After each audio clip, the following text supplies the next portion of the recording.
So you managed to install your first set of off-road or trail lights, and you've even managed to find a sweet little place to mount that switch.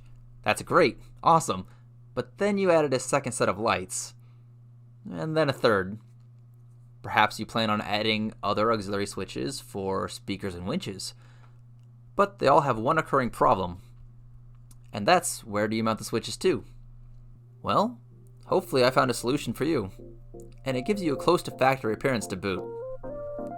My name is Jake, this is Adventure GT. Let's get into this video.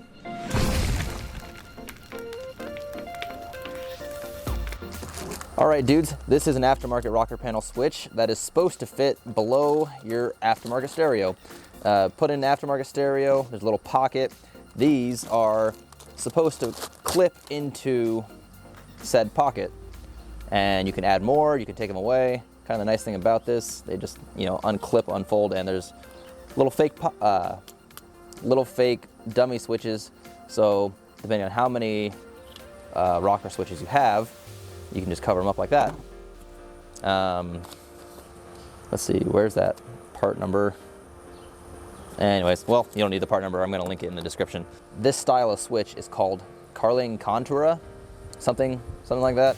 But anyways, that's the general shape of all rocker switches. Follow that Carling Contra styling, and that's a thick boy. There. So press it in just like that. Put your wires through and switch away. Then I ordered this one too. So this has high-speed USBs. Right on the side, it also has a digital gauge reading.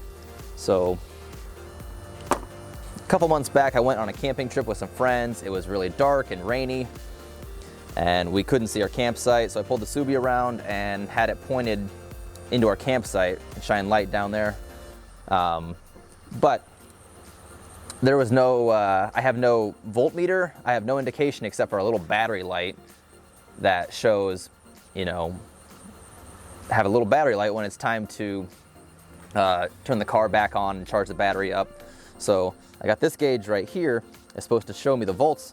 I'll be able to tell when the car needs to be turned back on. Disassembly of your interior is going to be different for your specific vehicle. If you are installing this on a Subaru like mine, there are other videos on our channel on how to do it. So we are going to skip that process for this video. The universal switch holder claims to fit right into the pocket below the radio. So once we get everything disassembled, we can see what we're working with. Well guys, I've gotten this far. I've traded pockets around. Figured I could just get rid of this one so everything would fit better. Traded pockets around. Still not really gonna work right. The universal pockets may be good for some applications, but Subaru decided we needed two small pockets instead of one big pocket, so it's not really gonna be feasible. So it does fit in there now. There's a little slop left and right, and the bad thing is there's nothing to hook onto. Nothing to hook onto at all. So even with that far, I would still need to make a bracket to fit that for this universal one to work out, which is unfortunate. Okay, after playing around on the internet for a little bit, I was able to discover this shop called Paranoid Fabrications, and they actually make a DIN switch panel for aftermarket radios that you can run your aftermarket switches to. They make it for the first gen Tacoma and the second gen Tacoma, a little bit different in each one, but they also bolt to the housing for your aftermarket radio. So I am going to order one of those up.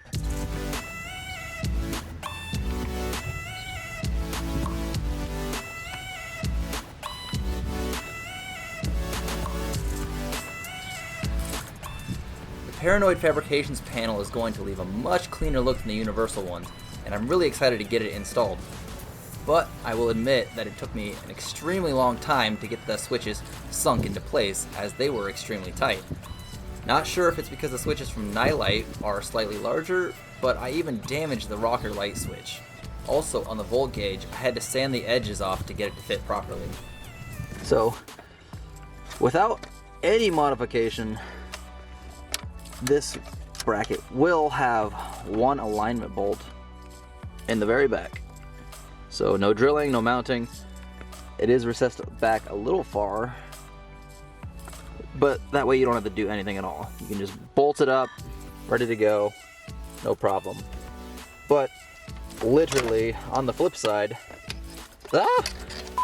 this front bolt work like that, but that requires a little bit of dragging this hole down, but then it can sit a little closer to the front. For now, I'm just gonna mount it in the back because of how hard it was to put these switches in, and I accidentally put them in upside down when I wanted to use that first hole, but that's beside the point. So anyways, yeah, boom, boom, boom, boom, reinstall. I mean, hook up the wires. When it comes to installing your voltmeter, you can't just take the wires directly to the battery, as that would leave the gauge on all the time. You will need to tap into a wire that is power key hot, meaning it turns on only when you turn the car on or towards accessories. Alright, so that gauge is working pretty well, except my dumbass didn't think of that's only for a light. So, when I turn my lights off, I lose my gauge. Alright, big brain move. Plugged into the cigarette lighter, DC outlet. So, grounded, key on, gauge works. Woo! Alright guys, I got all my switches wired back up, voltmeters wired up and running all right. So, there you can see with all on, but yeah, all my switches light up, everything's plugged in, everything turns on, so all that's left is to screw the radio housing back in, put the bezel back on, and we'll wrap up this video. And there we go, everything is assembled and looking good. You can see our gauge reading properly, and it even has the high-speed charging and the low-speed charging if you're like doing a portable speaker or needing to fast charge your phone.